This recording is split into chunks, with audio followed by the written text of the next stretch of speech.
టీవీ7 news కి స్వాగతం. తిరుమల తిరుపతి దేవస్థానం పవిత్రతను, వెంకటేశ్వర స్వామి వైభవాన్ని, టీటీడీ పేరు ప్రఖ్యాతలను, స్వామివారి ప్రసాదాన్ని, లడ్డు పవిత్రతను రాజకీయ దుర్బుద్ధితోటి కావాలని అబద్ధాలడి జంతువులకు కల్తీ జరిగిందని, ఆ ప్రసాదం భక్తులు తిన్నట్టుగా అసత్య ప్రసారంతో రాష్ట్ర ముఖ్యమంత్రి శ్రీ నారా చంద్రబాబు నాయుడు పదవి హోదాలో స్వామివారి ప్రసాదమైన లడ్డూను అపవిత్రతను కాపాడేందుకు ఈ పాపపక్షాలను చేసేందుకు డాక్టర్ బిఆర్ అంబేద్కర్ కోనసీమ జిల్లా ద్రాక్షారామంలో బోసుగారి బొమ్మ సెంటర్లోని శ్రీ వెంకటేశ్వర స్వామి ఆలయం వద్ద మన వైఎస్ఆర్ కాంగ్రెస్ పార్టీ నియోజకవర్గం ఇన్ఛార్జి శ్రీ పిల్లి సూర్యప్రకాష్ ఆధ్వర్యంలో వెంకటేశ్వర స్వామి వారికి పూజలు నిర్వహించబడినది. దీనికి రామచంద్రపురం మున్సిపాలిటీ చైర్పర్సన్ శ్రీదేవి, ఎంపీటీసీలు, కౌన్సిలర్స్, ప్రజాప్రతినిధులు, కార్యకర్తలు, ఎంపీటీసీ, జెడ్పీటీసీ హాజరై జయప్రదం చేశారు. మొట్టమొదటిసారిగా వారు టెండర్ దక్కించుకున్నారు కాబట్టి జూన్ 12వ తారీఖున సరిగ్గా ఈ రాష్ట్రంలో ముఖ్యమంత్రిగా ప్రమాణ స్వీకారం చేస్తున్నటువంటి నారా చంద్రబాబు నాయుడు ఏ రోజైతే ప్రమాణం చేస్తున్నారో ఆ రోజే ఏఆర్ ఫుడ్ సొసైటీ కంపెనీకి చెందిన నెయ్యి ట్యాంకర్లు తిరుమలకు రావడం జరిగింది. ఆ రోజే దాదాపు 8 ట్యాంకర్లు తిరుమలకు రావడం జరిగింది. ఎప్పుడైనా గడిచిన దశాబ్దాల కాలం నుంచి తిరుమల తిరుపతి దేవస్థానానికి నెయ్యి సప్లై చేసిన ఏ కంపెనీ అయినా వారు కూడా ఒక సర్టిఫికేషన్ తీసుకురావాల్సి ఉంటుంది. అంటే ఆ లారీలో, ఆ కంటైనర్లో ఉన్న నెయ్యిని అది కూడా టెస్ట్ చేసామని చెప్పి ఆ కంపెనీ వారు ఒక సర్టిఫికేషన్ ఫలానా ల్యాబ్ నుంచి తీసుకురావాల్సి ఉంటుంది తిరుమల తిరుపతి దేవస్థానానికి.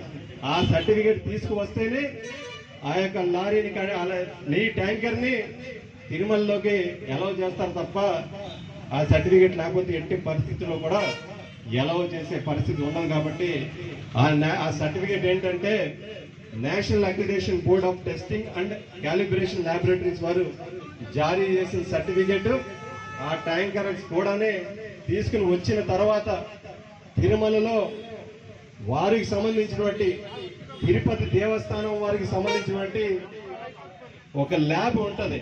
అంటే దశాబ్దాల కాలం నుంచి ఒక ల్యాబ్ ఉంటుంది కాబట్టి ప్రతి ఒక్క ట్యాంకర్లోని విడిగా 3 శాంపిల్స్ ఇస్తారు. ఇది మేము చెప్పింది కాదు, లేకపోతే గడిచిన ప్రతి తిరుమల తిరుపతి దేవస్థానం వెబ్సైట్కి ఎవరు వెళ్ళినా ఆ యొక్క నెయ్యిని ఏ విధంగా మేము పరీక్షిస్తామనే గైడ్ లైన్స్ కూడా కనిపిస్తూ ఉంటాయి. ఆ శాంపిల్స్ని పాస్ అవుతేనే, విడిగా 3 శాంపిల్స్ని పాస్ అవుతేనే ఆ యొక్క ట్యాంకర్ని, లడ్డు ట్యాంకర్లో ఉన్న నెయ్యిని లడ్డు తయారీలోకి వాడతారు. గడిచిన దశాబ్దాల కాలం నుంచి జరుగుతున్న ప్రక్రియ. జూన్ 12వ తారీఖున ఏం జరిగింది? 8 ట్యాంకర్లు వస్తే 4 ట్యాంకర్లు ఉన్న నెయ్యి సరిగ్గా లేదని వెనక్కి తిప్పి పంపించడం జరిగిందని ఈఓ గారు పలు సందర్భాల్లో చెప్పారు. అంతకన్నా ముందు ఏం మాట్లాడారు కూడా మనం ఒక్కసారి గమనించాలి.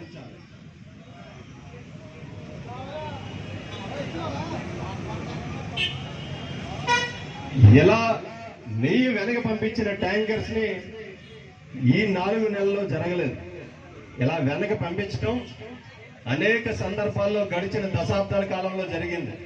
2019 నుంచి 2024 వరకు, 2019 నుంచి 2024 వరకు 18 సార్లు ఏవైతే తిరుమల తిరుపతి దేవస్థానం వారు ఆ యొక్క శాంపిల్స్ ని రిజెక్ట్ చేస్తే తిరిగి వెంకటేశ్వరకు పంపించడం జరిగింది. అంటే జగన్మోహన్ రెడ్డి గారి హయాంలో. అదే 2014 నుంచి 2019 వరకు అప్పుడు ముఖ్యమంత్రి చంద్రబాబు నాయుడు గారి హయాంలో, అంటే ఇప్పుడు ముఖ్యమంత్రి, అప్పుడు కూడా ముఖ్యమంత్రి కాబట్టి వారి హయాంలో 14 సార్లు ఆ యొక్క ట్యాంకర్ ని వెనక్కి పంపించడం జరిగింది. ఇవన్నీ కూడా ఒకసారి మనం అందరూ కూడా గమనిస్తే ఇక్కడ ఏం జరుగుతుంది అనేది మనం అందరూ కూడా వాస్తవ పరిస్థితులకి ప్రజలకు వివరించే ప్రయత్నం చేయాలి తప్ప ఇక్కడ కేవలం ఒకే ఒక రిపోర్ట్. ఏ రిపోర్ట్ అది? ఎన్డీడీబీకి సంబంధించిన రిపోర్ట్ ని తెరపైకి తీసుకొచ్చి గడిచిన 10 రోజుల నుంచి ఇక్కడ దుష్ప్రచారాలు చేయడం జరిగింది. కాబట్టి వారిని తిప్పికొట్టాలనే ఉద్దేశం వైఎస్ఆర్ కాంగ్రెస్ పార్టీకి ఉంది. కాబట్టి వాస్తవ పరిస్థితులు తెలియాలి కాబట్టి ఈ రోజు ఈ కార్యక్రమం చేపట్టడం జరిగింది. అసలు ఆ ఎన్డీడీబీ రిపోర్ట్ కూడా ఎప్పుడు వచ్చింది ప్రభుత్వానికి, ఎప్పుడు చేరింది కూడా ఇక్కడ ప్రజలందరూ కూడా గమనించాలి. ఎప్పుడు చేరింది, ఎప్పుడు ఆ ల్యాబ్ శాంపిల్స్ వెనక్కి టెస్టింగ్ పంపించారంటే జూన్ 14ని పంపిస్తే టెస్టింగ్ కి జూలై 23న ఆ యొక్క ల్యాబ్ నుంచి ఆ రిపోర్ట్ ప్రభుత్వానికి చేరింది. అంటే దాదాపు 2 నెలల కాలం నుంచి ఆ రిపోర్ట్ ని తొక్కుపెట్టి కేవలం 2 నెలల తర్వాత ఏదో ఇక డైవర్ట్ చేయాలని, అంటే 100 రోజుల పాలన డైవర్ట్ చేయాలని ఆ రిపోర్ట్ తెరపైకి తీసుకొచ్చి దుష్ప్రచారాలు చేసే ప్రయత్నం చేస్తున్నారు.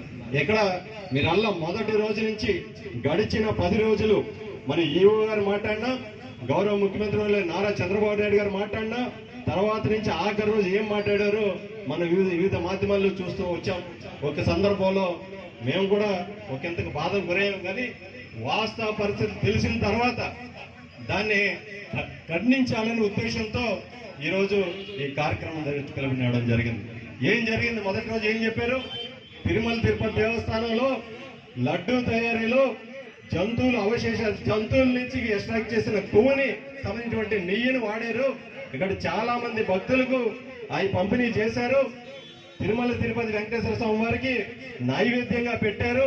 ఇది గత ప్రభుత్వంలో జరిగింది అనే అపవాదని జగన్మోహన్ రెడ్డి గారి మోపారు కనుకనే ఆనాటి నుంచి ఈనాటి వరకు ఈవో గారు చెప్పిన మాట అదే, తర్వాత చంద్రబాబు నాయుడు గారు చెప్తున్న మాట అదే. 2-3 రోజుల నుంచి ఈవో గారు మరొక వాదన తెరపైకి తీసుకొచ్చారు.